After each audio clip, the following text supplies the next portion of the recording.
Dans cet exemple, on fait la même chose. Donc, on a x au carré plus la valeur absolue de x qui est plus petit que 2. Donc, on regarde le terme avec la valeur absolue en premier et on l'étudie. Donc, quand est-ce que l'intérieur de la valeur absolue sera 0? C'est lorsque le x est égal à 0. Si on prend des valeurs plus grandes que 0, puis on les remplace ici, ça va toujours me donner une valeur positive à l'intérieur de la valeur absolue. Puis quand on prend des valeurs plus petites que 0, ça va toujours me donner une valeur négative à l'intérieur de la valeur absolue. Donc, puisqu'on est en train de résoudre une inéquation, on place notre droite numérique. Maintenant, le point critique, c'est x égale à 0. Donc, on sait qu'à 0, il y a un changement de signe à l'intérieur de la valeur absolue, ce qui va changer l'inéquation que je dois résoudre. Lorsqu'on prend des valeurs plus grandes que 0 et qu'on remplace ici, ça me donne une valeur absolue qui est positive à l'intérieur. Donc, l'équation devient x au carré plus x qui est plus petit que 2. Je dois résoudre cette inéquation-là, mais cette inéquation-là, c'est une inéquation quadratique. Donc là, je dois retourner dans mes connaissances comment résoudre une inéquation quadratique.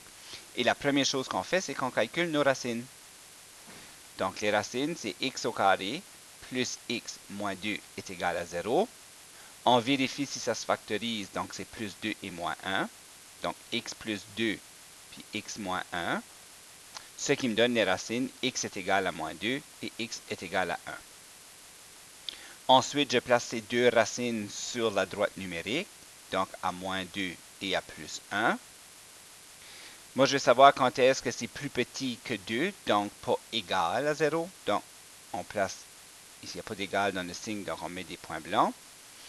Et le paramètre A est positif, donc la parabole est tournée vers le haut, donc voilà qu'est-ce que ça pourrait ressembler. Ça veut dire que de moins l'infini à moins 2, la parabole est positive. De moins 2 à plus 1, les valeurs de y sur la parabole sont négatives. Et de plus 1 à plus l'infini, les valeurs de y sont positives. Moi, je veux savoir quand est-ce que c'est plus petit que 0. Donc, plus petit, donc négatif, c'est négatif entre moins 2 et plus 1. Donc, ça, c'est les valeurs de x qui vont faire que x au carré plus x est plus petit que 2 dans cet intervalle ici. Moi, je peux seulement accepter des valeurs entre 0 et plus l'infini, mais on me dit que je devrais accepter entre moins 2 et plus 1. Le moins 2 est à peu près ici, le plus 1 il est là. Donc, moi, je peux seulement, donc ça devrait être toute cette région-là qui est ma solution, mais moi, je ne peux pas dépasser le 0. Donc, il va falloir que je me limite à cette section ici de ma réponse seulement. Maintenant, on fait la même chose de l'autre côté. Donc, si je prends des valeurs plus petites que 0, puis que je les remplace ici, l'intérieur est négatif. Donc, mon inéquation va s'écrire x au carré moins x est plus petit que 2, que je peux écrire comme x au carré moins x moins 2 qui est plus petit que 0. À ce moment-là, on a une inéquation quadratique que l'on doit résoudre, donc on fait la même chose. On calcule nos racines. Donc, les racines, c'est x au carré moins x moins 2 qui est égal à 0. On factorise, c'est x moins 2 puis x plus 1.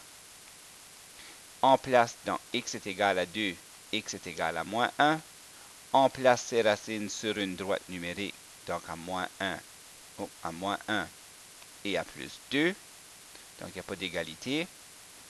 Ensuite, on a encore tourné vers le haut la parabole, donc ça me donne le même genre de parabole. Donc, ici, elle est positive. Dans cette région-là, elle est négative. Et dans cette région-là, elle est positive. Moi, je cherche quand est-ce qu'elle est négative. Donc, encore une fois, c'est l'intervalle entre le moins 1 et le plus 2. Donc, si je place cette région ici sur ma droite numérique, donc le moins 1 est là, le plus 2 est à peu près ici, puis moi, je dois accepter toutes ces valeurs-là. Mais seulement celles qui font partie de l'intervalle que je suis en train d'étudier. Donc, à ce moment-là, c'est seulement cette petite partie ici. Quand je regarde le grand portrait, quelle est la solution à cette inéquation-là? C'est n'importe quelle valeur entre le moins 1 et le plus 1. Donc, à ce moment-là, on peut dire que x peut être égal à n'importe quoi entre le moins 1 et le plus 1 exclusivement.